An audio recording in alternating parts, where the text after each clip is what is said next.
Prairie Mosaic is funded by the Minnesota Arts and Cultural Heritage Fund with money from the vote of the people of Minnesota on November 4th, 2008, the North Dakota Council on the Arts, and by the members of Prairie Public. Welcome to Prairie Mosaic, a patchwork of stories about the arts, culture, and history in our region. Hi, I'm Barb Gravel. And I'm Matt O'Lean. On this edition of Prairie Mosaic, we'll learn about the opera, meet an artist who loves color, and listen to a Minnesota musician who connects with his audience through pop music. The Alba Bales House at North Dakota State University once served as a training site for female home economics students. While such training might seem antiquated in today's world, the graduates look back fondly at their time in this historic house.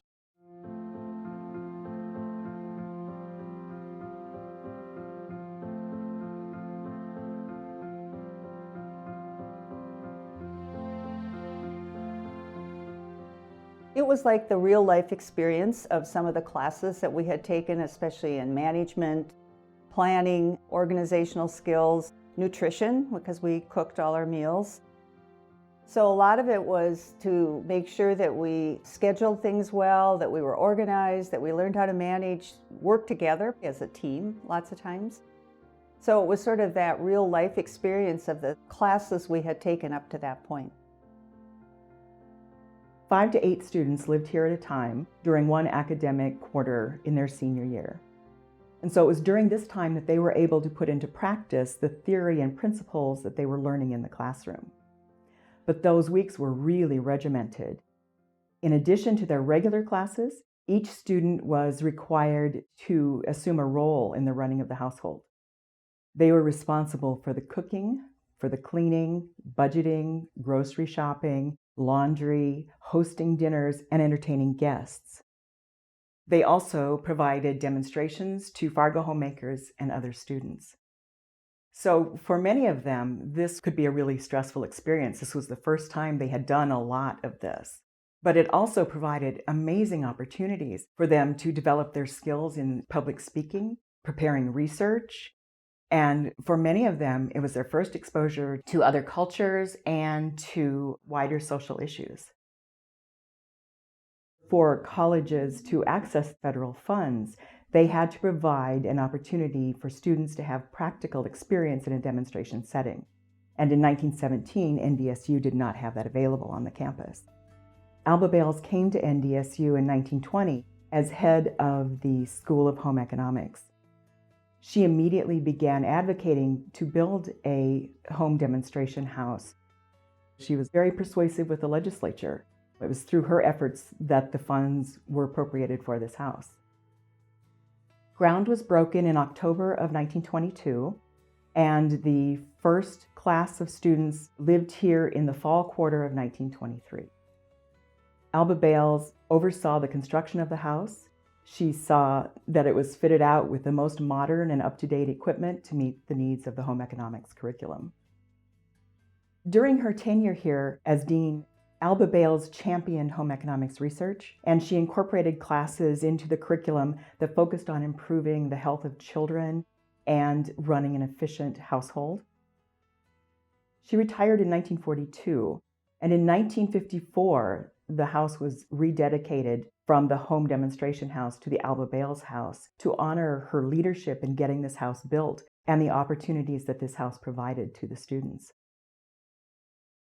There was a faculty member who lived in the house with the girls, who enforced the rules, and also all of the activities that the women did in this house as students, they were graded on. Eleanor Virgin was her name, and she lived in the apartment up in the 3rd floor, and she was known as very strict, but she liked our group really well because we seemed to get along very well with her, and we had quite a time. The most pressure was when we were the cook or the manager, when we had to manage everybody else.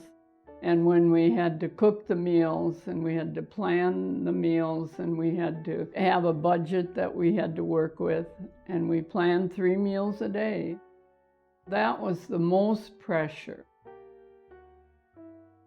Once you got in the house, nerves kind of started to come out because there were all these expectations, and then you were concerned about doing the right thing and, of course, getting a good grade. Many of us came from farm families, and things were a little bit loose-knit, maybe because life was very busy working with outside and inside and gardening, and this was a little different situation.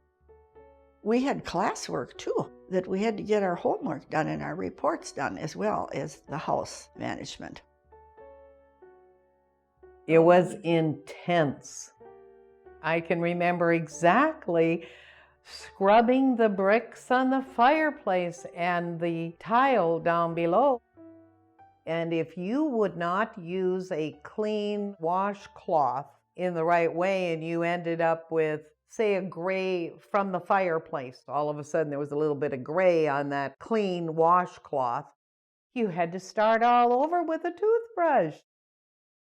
Not only was it that the walls had to be perfectly clean, and the windows, oh my goodness, there couldn't be a streak. If there was a streak, then you had to go back, start all over. I do remember coming over here and having to compare like vacuum cleaners. We had to literally measure out X number of ounces of sand and grit it into a rug with our feet and then vacuum up that and then take out the bag and measure how much of that had come in the vacuum cleaners. So now I'm very careful about how I set the table. I have company and I do, it's not just you throw a potluck on. I do a really formal job of that. It has stood me in good stead.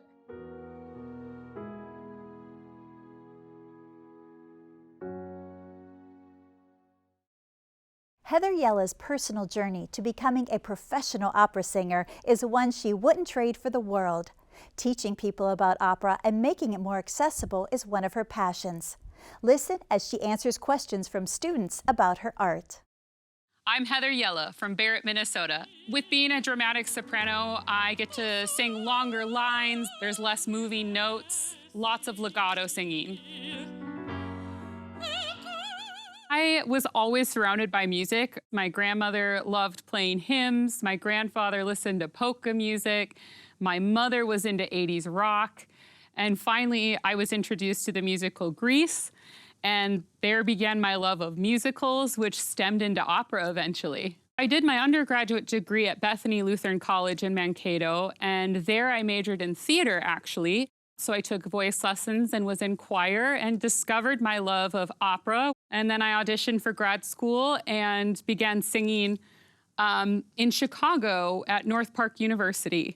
From there, I was assigned more and more roles and fell more in love with the art form. I think when approaching opera, we need to not be scared to ask questions. Oftentimes, artists are more than willing to talk to someone that has never experienced this art form before. Hello, my name is Nathan Berg, and I'm one of the general music teachers here at Kennedy Elementary, located in Fargo, North Dakota.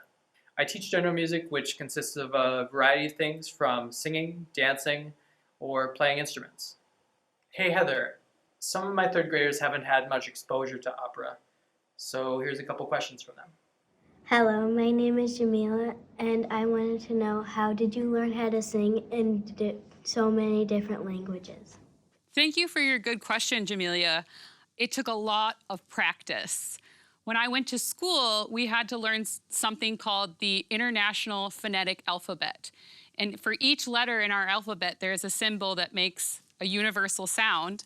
And we learn how to put those symbols to words in other languages so that we know how to pronounce them correctly. So I know what I'm singing about in these songs, but I'm not very good at speaking the languages. A lot of operas are in other languages because that style of music originated in Italy. But now there are a lot of new operas and American composers writing a lot of operas in English. So that's very exciting that opera is still growing. Hello, my name is Griffin. I've been wondering, how many different places have you sang at? Well, I've sung in Italy, I've sung in France, I've sung in Canada, I've sung now in North Dakota, also Minnesota, Colorado, California, New York, Florida, across the United States. More fingers than I have to count it out for you. My favorite place to perform was in a church in Italy, and it was this beautiful church that I couldn't even see the back of when I was up front. And it was a role where I was playing a nun, and it really made me feel connected to the character and the dramatic things that were happening to her, and it was just the most beautiful setting I'd ever been in. Hello, my name is Mia. I was wondering, how long have you been singing for? I have been singing for probably at least 15 years. So in opera, the voice categories are a little bit more specific than when we talk about choral singers, which we have, soprano, alto, bass, baritone, tenor.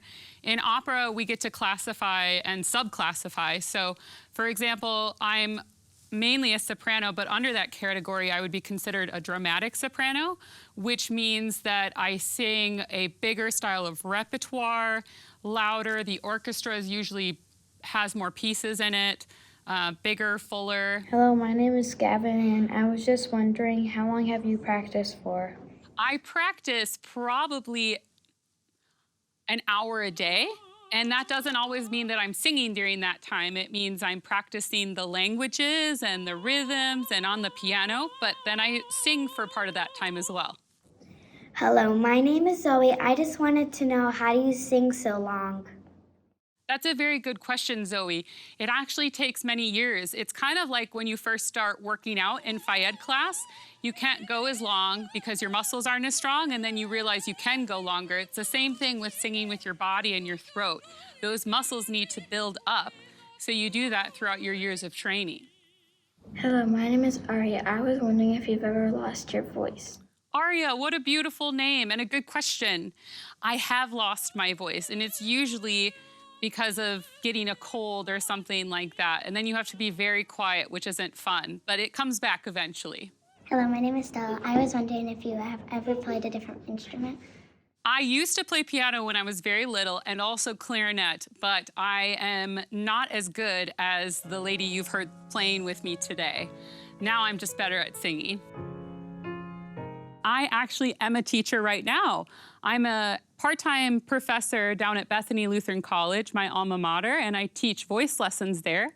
And I also teach private voice lessons back in Barrett. I would love to help you find your next steps if you want to start to learn more about your interest in this art form. Your career is not going to look like everyone else's. You just got to stay on your own path.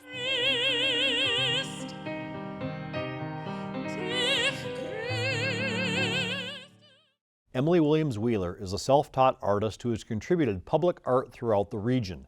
Emily shares how her creative career evolved from interior designer to full-time artist. I'm a color person, and the joy that layering of colors, it just makes my heart sing.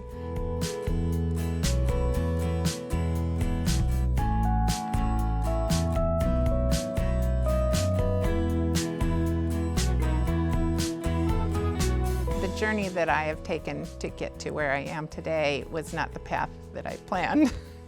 I always had it in my mind I would be an engineer. From 6th grade on, it was math and science, no art, didn't want that. I went for about a year in engineering in college and knew that just didn't feel right. So I went over to the College of Design and enrolled in the interior design program and graduated top of my class and really loved it. We decided to start a family, my husband and I did. I wanted to be around a little more if we were able to raise a family. I decided to do something from home. I started doing greeting cards and calligraphy and making jewelry and all these craft projects. And a publisher found me and said, change your greeting cards into a story. And so I ended up writing 6 little books, and they were sold internationally. And they were I call them sophisticated stick people. I've come a long way. But anyway, that was pretty much the onset. And I really am a self-taught artist. So it was self-exploration the whole time, finding out what direction to go. My favorite medium will probably always be acrylics. I just know it so well. I love mixed media. So I'll do the acrylics, but I'll always throw in graphite or some method of sketching. I love to sketch with it, just to always make it my own. I like to do dry brushing, a dry paint over another paint, so it just snags over the top and you can still see the other color coming through. And to me, that was like, wow, this is awesome. I can still see the pink underneath, but this has got aqua over it and a little hint of yellow, and they all are coming together, but it's textures, and that's totally why I do it. That makes me really happy. When I start a painting, I always have an idea of where I'm going. But for me, the joy is the evolution. So while I know I'm gonna do this sheep or this leaping lamb or something like that, I have an idea of its shape, but I don't know exactly what its attitude will be or the colors. What will I punch out more? What will I emphasize more? I do have ideas to start with, but it's definitely an evolution.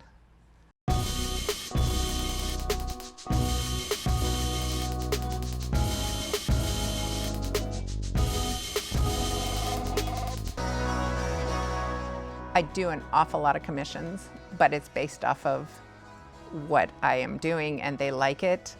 And so they'll say, can I have a piece similar to that or be inspired by that piece? But I'm also leaning much more toward large public installations, like entering competitions that are on a much larger scale. That is how I was able to be selected to be on the Skyway across Broadway in Fargo.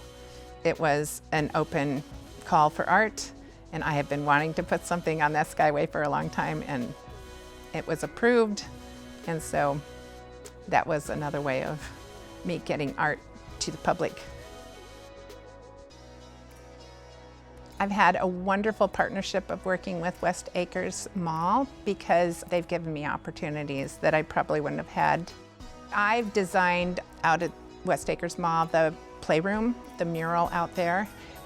If it were laid out flat, it would be about 185 feet by, 16 feet high. That was a wonderful project, a great opportunity to do whatever. They just like what I do, so I get to make the decisions on that.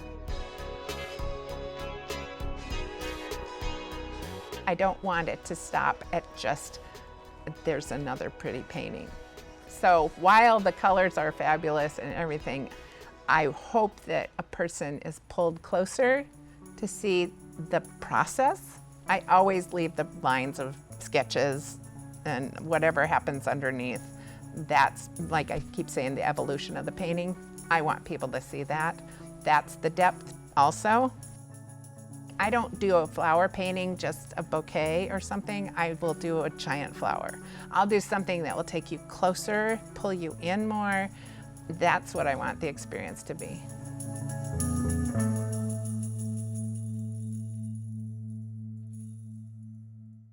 Tyler Herwig's charismatic personality allows him to sing from his soul and connect with audiences. The honesty in his jazzy pop lyrics are a true testament to his unique talent.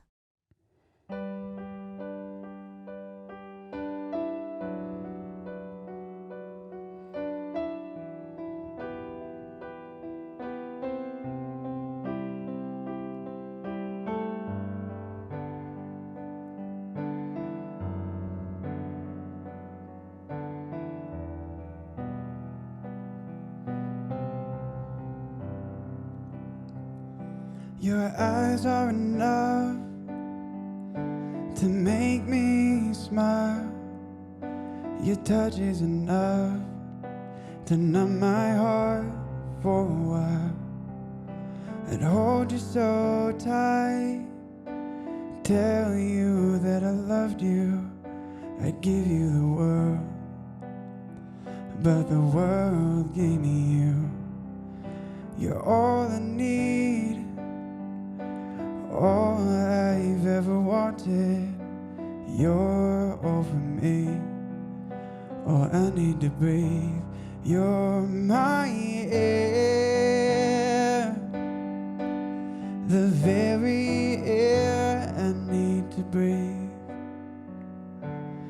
My heart beats for you, and your heart beats for me. You stepped off the plane, hit the ground, took my breath away. And now every day I wake up to that again. If life were a dream, then I've been in a coma. Hear your voice and I shake. 3 words I need to say. You're my air, the very air I need to breathe. My heart beats for you, and your heart beats for me. All that I know is that you're what I long for. All I feel is you knocking at heart's door. All I know to be true is that I love you. You're my air, the very air I need to breathe. My heart beats for you, and your heart beats for me. You're my air, the very breath I need to breathe.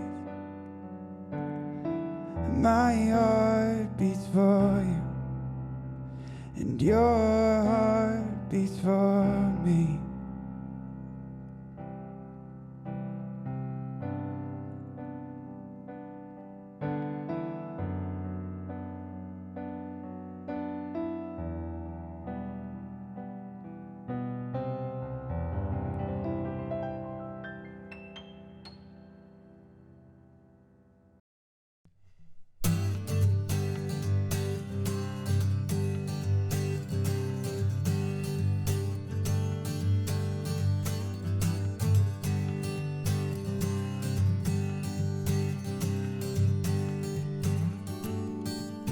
I'm giving you all my love.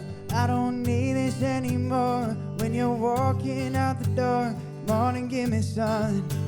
Giving you all my love. After all that we've been through, what did I mean to you? Oh, was it nothing? Long days, late nights, every time we talk it ends in a fight. Trying to do me, get fixed, get right. Working hard every day, pitch to play in this life. Little did I know, never gonna be enough. Guess you never really thought I was the one. But me minus you leaves me with nothing. I'm giving you all my love. I don't need this anymore. When you're walking out the door, come on and give me some. Giving you all my love. After all that we've been through, what did I mean to you? Oh, was it nothing? 1 shot, then 3. Drinking in the shower, yeah, rinse and repeat. Bed full of bottles and no company. Nightmare, wide awake, bad dreams when I sleep. Calling all day, but you won't pick up the phone. Trying so hard not to be alone, but the scars on my heart never let me feel at home. I'm giving you all my love. I don't need this anymore. When you're walking out the door, come on and give me some. Giving you all my love. After all that we've been through, what did I mean to you? Oh, was it nothing? Like a knife was cut deep, breaking me down, then you build me up. One day at a time, we can find a whole new life, yeah. The room keeps spinning. Pour me up, then you fill me up. I'm paying the price, give me one more try. I'm giving you all my love. I don't need this anymore. When you're walking out the door, come on and give me something. Giving you all my love. After all that we went through, what did I mean to you? Or was it none?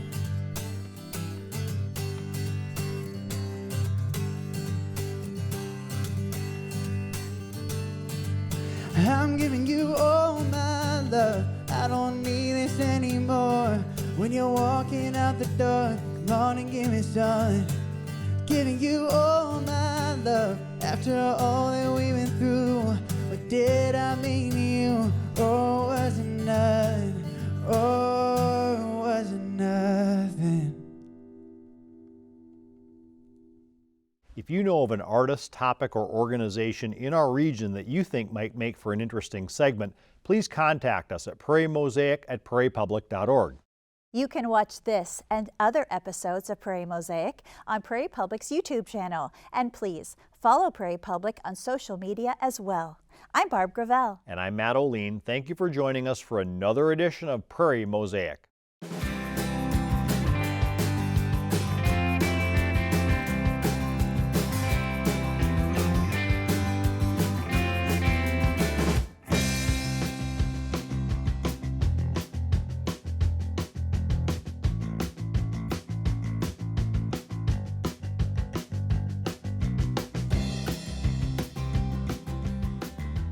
Prairie Mosaic is funded by the Minnesota Arts and Cultural Heritage Fund with money from the vote of the people of Minnesota on November 4th, 2008, the North Dakota Council on the Arts, and by the members of Prairie Public.